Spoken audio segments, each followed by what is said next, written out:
ओ में हैसन बूढ़ा जैसन प्योर लौंडा हमें लौंडा का नहीं नाच के जमावे ले हम एक जगह खड़ा हो गई ले एक कुर्सी लगा के हारमोनियम लगा दिया हो एक राउंड गांव में एक गणिया फट जाए बोला मुआ निमन मिलल बाकी बहुत सखी आइए दादा मत पूछिए सखी हमर कर में फूट गइल बाटे तार कमरे जरी गइल देखे आहिर से बियाह मत करे हो ना बुझाता के पूछा वही का है और ही जात लोग का है खेत जोत जाई 2 कट्ठा खेत जोत के वहां जाइलो आहिर जात कैसन हो कैसा काम लगा दिए भूला जाए कौन खेत में जोताता चले तो 6-7 बीघा है मार के तब 3 घंटा तो हर जान निकले हो जाए मनीष यादव बोले मुआ हमें हाँ जी मगर बलमुआ के बारे में मत पूछी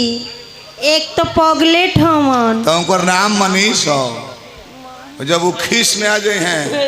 तो गाड़ी घिस घिस करी स्पीड धरबे ना करी घिस घिस का कर ले बताओ बोलो मुआ आइए सखी जब हम चूमा मांगे नी ना वहाँ के चॉकलेट धरावे नी और ना तो शाम के चोटी पर से गो अंडा लेके आवे नी ए सखी हौच दे हमार ढोड़िया पे गिरा देनी अंडावा ओकरा बाद लबेर के ना ओई पर आमलेट बनावे नी साफ हटाओ जे केहू बायो तने घुमो कहतर बूढ़ा के मोटा गोइल बड़ू अब निमन लगतारू मोटाई ना भातार के खाता नी पहले नैहर के खात रहनी तो कैसे मोटाई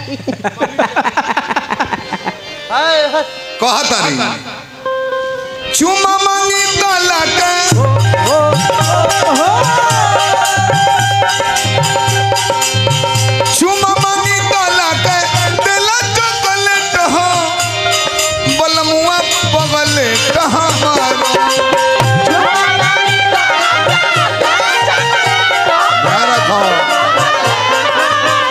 चुमा मांगी तला के दिला चॉकलेट हो बलमुआ पगले कहाँ मारो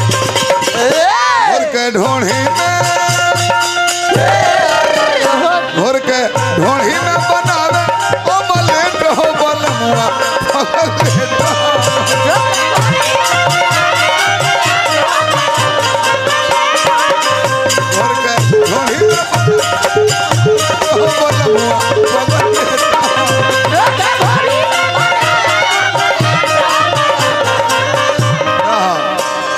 बूढ़ा भाई हम नया मेटर कहले ढोड़ी इतना गरम रहता कमलेट बन जाता तोहरो यदि एक जवाब देवे के होखे एक जवाब हम तरह से बताए तने हरा हम ढोड़ी में ऑमलेट बनैनी हो तोहर लगे एक जवाब बा देब तो तू कच्चा अंडा ले ली हो ढोड़ी में फोड़ के नहीं डाले के लो घर के ढोड़ी में बनावे ऑमलेट हो बलमुआ पगलेट हो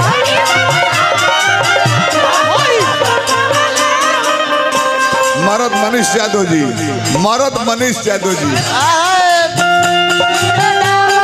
बहुत बहुत खुश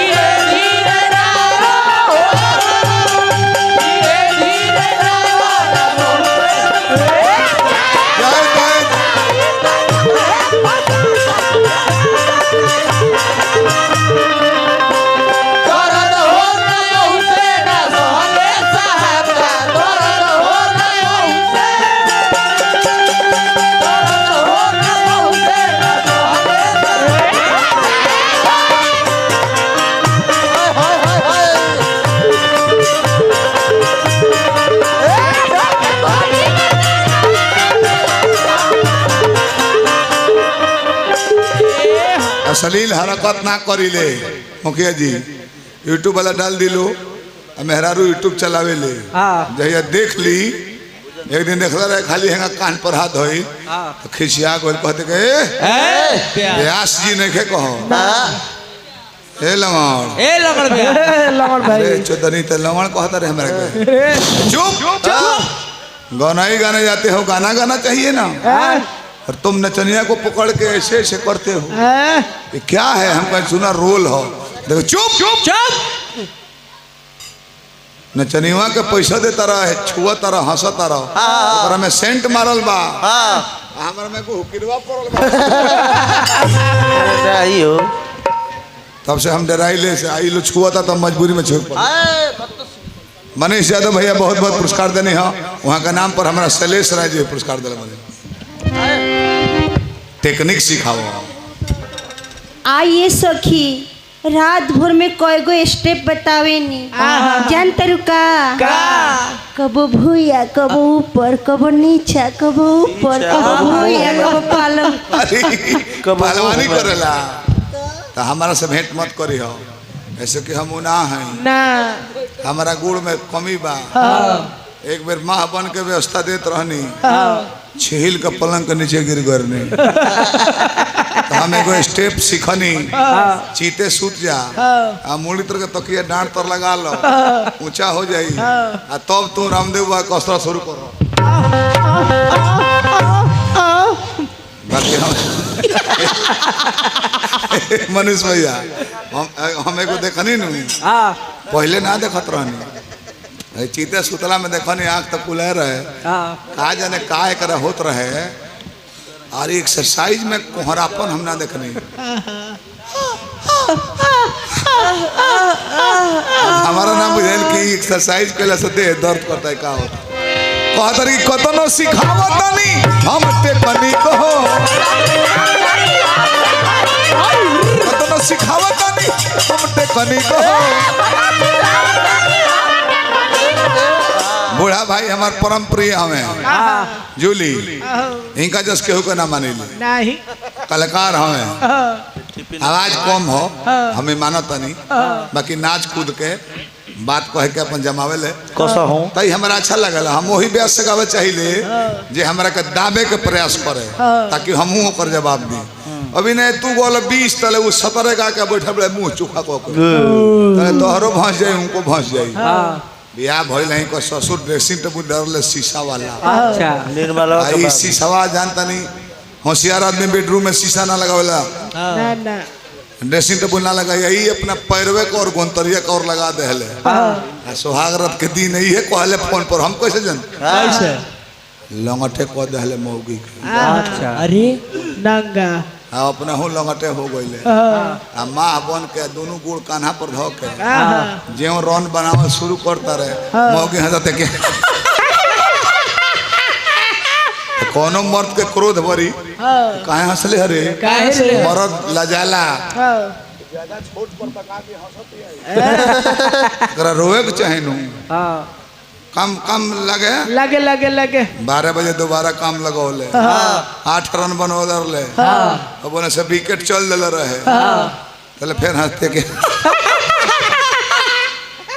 अरे कहाँ से ले रे हम रहुआ पर नहीं किया सब अपना पर रहुआ काम लगाई चालू करी 4:30 में जाड़ के मौसम रहे, फरवरी में भी आख ले सर्व आई रहे ते 12 जब काम लगोले फिर हंसते के भाई लबदा मादे उठा ले लबदा बैगन कुचे वाला कहाँ से ले आओ बोलना तो मारो तो मोह करे चुप रहे हम अपना अपना की हंसो के करा हंसता रे रउआ पर हंसता नहीं, रउआ माँ बन के जब रोन बनाओ तनी नु सामने ही शीशा धइल बा, शीशो में लौकता का करती कहले एकर माने तो वो जो हती है कि दोन हम खाते हैं तो ओकरो बेटा है बढ़िया बुझा तो सिर ना ले ले रहे ई ना कहीं भगवान के व्यवस्था ऐसा बा कि यहाँ के हेने देले बड़े और वहाँ के उने देले बड़े, तो इतना महुआ है कहो लोग बा अपने लाड़ से अपने गान मार ले भगवान कहले कि ना एक खातिर दोसर जो है गलती करने निर्मल बेंचो जी ही मत वाला सुतला में खाली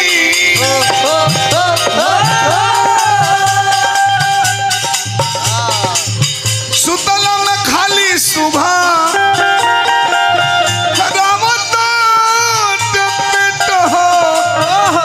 बलमुआ पगले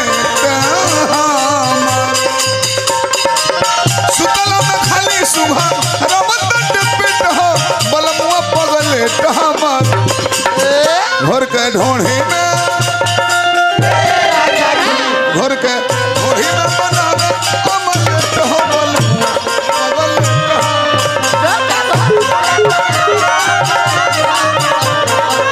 घोर के ढोढ़ी में बनावे अमलेट हो बलमुआ अमलेट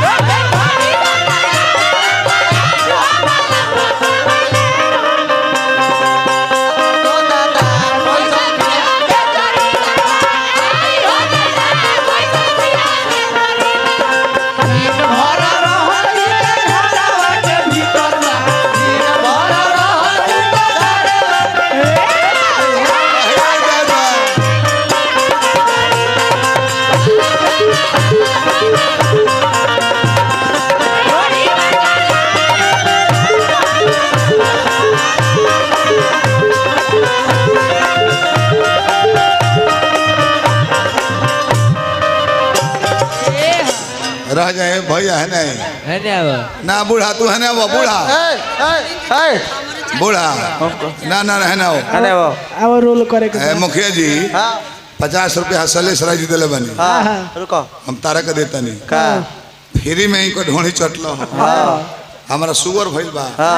100 दे हमारा लड़वा चाट हमरो लाण चाट दे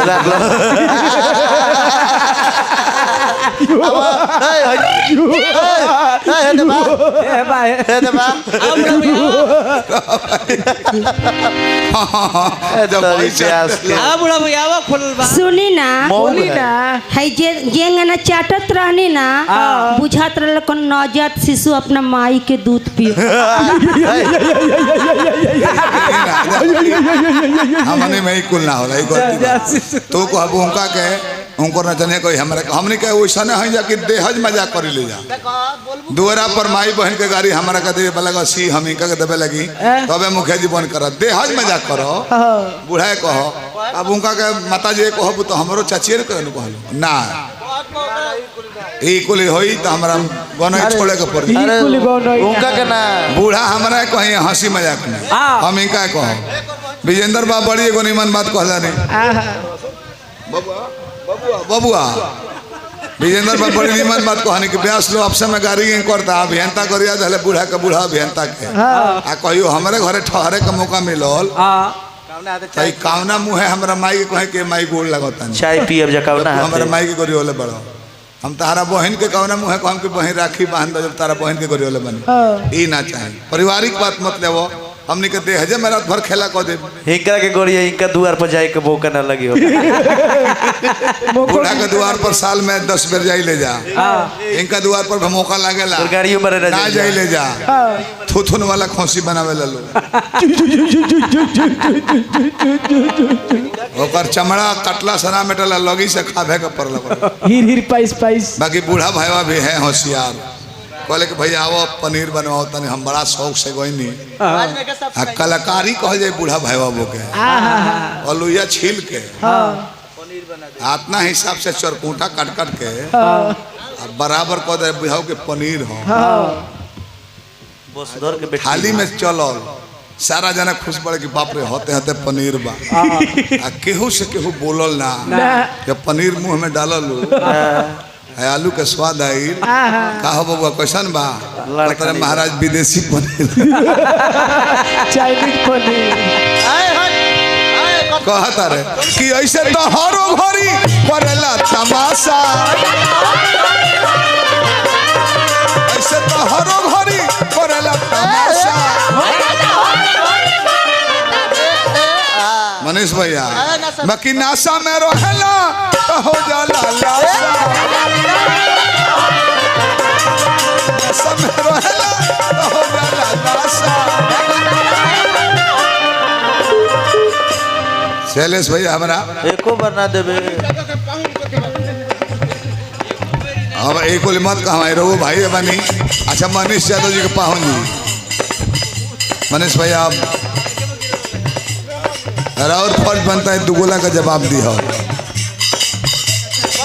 मनीष भैया राउर फर्ज बनता ऐसे तो हरो घड़ी करेला तमाशा बाकी नासा में रहेला तो हो जाला लाशा लाशा में रहेला हो जाला लाशा। ए मुखिया जी और मुड़िया छिलोले बड़े भैया एगो उनका बगलवा में एक जना बैठल बड़े हो ये उनका से ठोक के कहत रहे के यार शैलेश भैया के बहन होई यही मुंह पो बहुत बहुत पुरस्कार जानी मुखिया जी हो ठोकले हैं उनका कहे मुफलर वाला के यार भले लंगड़ बा ये लंगड़ा के कतना मजा बा पैसों कमाता विदाइयो ली नए नए नचनिया लोग के फेरवट करत रहेला के नचनिया मार्केट में हजी हमार नाथ धोवल हो पिंकी जूली रिम झिम रानी ममता अरे राम भाई तारा में जैसे कि राजपूत अहिर के दल में जे रही अपना सुगर हो जाई हे अहिर के खड़ा कर दी साफ बुझाला कि गधा वाला हो जिन जाने के छू दले बा भाग जला लो एगो नचनिया ले आइल बड़े सबका से बोलवई हो हे अहिर से ना जोने की ने लगी ऐसे कि मर्द हो आधा घंटा व्यवस्था देहले के बाद वही पर टंगले बस स्टैंड में ले जाला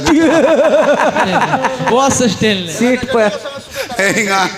बूढ़ा भाई को कुंवार रहली अपना जीजा जी के संग जात हली बस में भीड़ रहे तो बसवा में बूढ़ा भाई के साढ़ू पड़ गए वो मरदे हो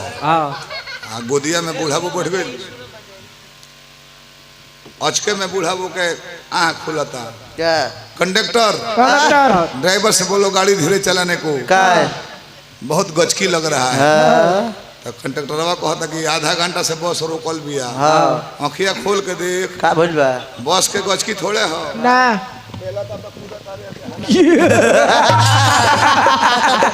देखो खोलो इनका घर के लोग के हमारा गचकी दूसरा जगह से मारता ले जंतर की बस से कूदता है नचनिया के संग सुता तारे घर के लोग का कर रहा भाई तो ये बात काहे कहत वो बात मत कह जन हम पहले कहले होई घर के नया कमी होगा तू जरा तरह की तार मार्केट कम होता का नचनिया के संग सुता तारे तो सुनो समझिल एकरा नहीं खे अकील हो सुनो समझिल एकरा नहीं खे अकील हो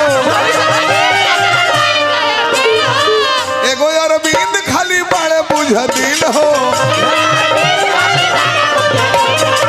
एगो अरविंद खाली बड़े बुझ दिल हो कब सर कमे नहीं साड़ी का पलट हो बलमुआ पगले कब सर कमे नहीं साड़ी का पलट हो बलमुआ पगले